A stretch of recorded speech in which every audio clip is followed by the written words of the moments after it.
Hello everyone, welcome back. আজকে নিয়ে এসেছি আপনাদের কাছে new series dare you to death. Video শুরু করার আগে অবশ্যই আপনি যদি আমার চ্যানেলে নতুন হয়ে থাকেন তাহলে সাবস্ক্রাইব করে দেবেন। তো চলুন ভিডিও শুরু করি। এপিসোডের শুরুতেই আমরা দেখতে পারি কিছু ইঞ্জিনিয়ারিং স্টুডেন্ট একসাথে পার্টি করছে। তারা ট্রুথ আর ডেয়ার গেম খেলছে। বোতল ঘুরতে ঘুরতে গিয়ে থামে চ্যাম্পের দিকে। ফাই হেসে বলে, তো কি বেছে নিবে? চ্যাম্প কোনো কথা না বলে সরাসরি খেয়ে নেয়। তারপর বাকিরাও ড্রিঙ্ক নেয়। মিউজিক চালু হয়, সবাই ডান্স করতে থাকে। পরের দিন সকালে যে ঘুম ভেঙে চিরনকে ডাকে। চিরন ফাইকে জাগানোর চেষ্টা করেছিল। সে জিজ্ঞেস করে কি হয়েছে। চিরন অনেক আতঙ্কের কণ্ঠে বলে ফাই উঠছে না। চিরন ফাইয়ের শ্বাস পরীক্ষা করে দেখে ফাই শ্বাস নিচ্ছে না। যে আর চিরন দুইজনই অনেক বেশি ঘাবড়ে যায়। ঠিক তখনই বেল ঘুম থেকে উঠে চিৎকার করে। ঠিক একই সময়ে অন্যদিকে দেখা যায় ইন্সপেক্টর জেড এক অপরাধীর পিছনে দৌড়াচ্ছে। সে তাকে ধরে ফেলে। তার কাছে কিছু সন্দেহজনক জিনিস পাওয়া যায়। জেড বলে, সত্যি বলো, এগুলো কোথা থেকে পেয়েছো? ছেলেটা বলে, বস লিয়াম দিয়েছে। আমরা প্রতি বৃহস্পতিবারে ড্রিঙ্ক ক্লাবে যাই। অন্য পুলিশরা তাকে নিয়ে চলে যায়। ঠিক তখনই জেডের ফোনে কল আসে। আমরা দেখতে পারি ক্যান নামে কেউ তাকে কল করেছে। বলছে, আমরা রিপোর্ট পেয়েছি কিছু স্টুডেন্ট ড্রিঙ্ক করতে গিয়েছিল, সেখানে একজনের মৃত্যু হয়েছে। জেড জিজ্ঞেস করে কোথায়? ক্যান বলে আকারা ইউনিভার্সিটিতে।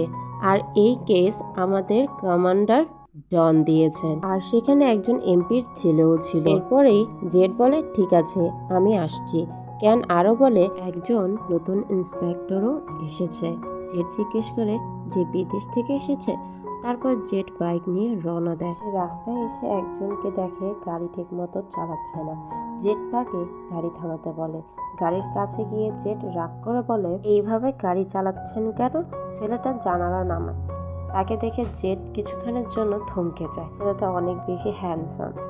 তারপর জেড বলে, লাইন মাঝখান দিয়ে চালাচ্ছিলেন কেন? ছেলেটা বলে, সরি, আমি এখানকার রাস্তা ভালোভাবে চিনি না।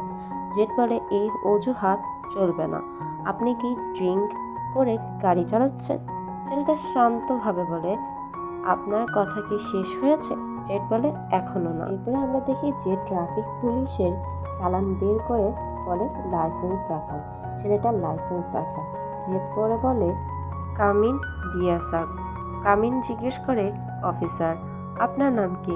জেড বলে, পুলিশ ক্যাপ্টেন চারাভাত চেঙ্কর। কামিন হালকা করে হেসে দেয়। কত লাগবে? জেড কঠোরভাবে বলে, ঘুষ দেওয়ার চেষ্টা করছেন? কামিন বলে, ভালো লাগলো দেখে যে এখনো এই দেশে আইন মানার মতো অফিসারও আছে। জেড বলে, রুল ভাঙলে ফাইন দিতে হবে। চালান কেটে জেড সোজা ক্রাইম সিনে যায়। ক্যান জানায় মেয়েটার বয়স 22, আর বাকিদেরকে ইনভেস্টিগেশনের জন্য পাঠানো হয়। নতুন ইন্সপেক্টরও এসেছে। জেড বলে, ও তো কাল আসার কথা ছিল তাই না? সবাই প্রমাণ সংগ্রহ করতে থাকে। জেড জিজ্ঞেস করে সে কোথায়। এরপর তাকে ক্যান দেখিয়ে দেয়।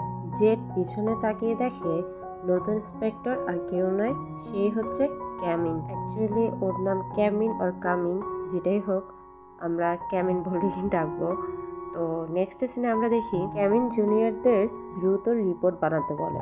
জেড তখন নিজের ভুল বুঝে অনুতপ্ত হয়। জেড বলে, আপনি নতুন ইন্সপেক্টর, বলেননি কেন? কামিন শান্তভাবে বলে, আপনি তো জিজ্ঞেসই করেননি। আর আমি কখনোই কারোর সামনে আমার ব্যাজ দেখাতে পছন্দ করি না। তবে ভালোই হলো, এখন বুঝতে পারবো আপনার টিম কেমন কাজ করে। জেড খোঁচা দিয়ে বলে, আপনার মতো অনেকেই দেখেছি, শেষমেশ পালিয়ে যায়। ক্যামিন বলে, আমি প্রমাণ ছাড়াই কাউকে ধরি না। আমি আইন অনুযায়ী কাজ করি। ইউনিফর্ম ছাড়া আমি কাজ করি না। আর এই চালান কাজ করবেও না। ক্যান জানায়, সবাই বলেছে তারা গেম খেলেছিল, ঘুম থেকে উঠেছে আর এই অবস্থা হয়েছে।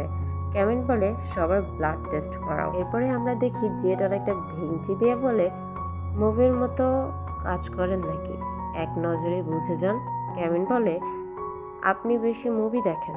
জেড বলে, চলুন বাজি ধরি, কে আগে কেস সলভ করবে। আমি জিতলে আমার পার্টনার হব, আপনার অধীনে কাজ করব না। ক্যামিন বলে, কারো কষ্টকে গেম বানানো ঠিক না। জেড বলে, কেস দ্রুত সলভ করা হলে ভালো না। ক্যামিন বলে, বাজি হলে ঠিক আছে, আমি কখনো হারিনি। জেড বলে, আমিও কখনো হারিনি। এরপর জেড দেখে যে অফিসে বসে আছে। পুলিশ বলে, এই ছেলেটাও 7জন সন্দেহজনের মধ্যে একজন। জেড অবাক হয়ে যায়।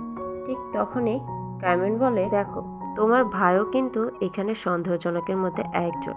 তোমার এই কেসে কাজ করা উচিত নয়। জেড বলে, আমার ভাই দোষী হলে আমি নিজেই তাকে আইনের মুখোমুখি করব। ক্যামেরন বলে, আপনি বাইরে অপেক্ষা করুন, আমি জিজ্ঞাসাবাদ করব। একে একে জিজ্ঞাসা শুরু হলো।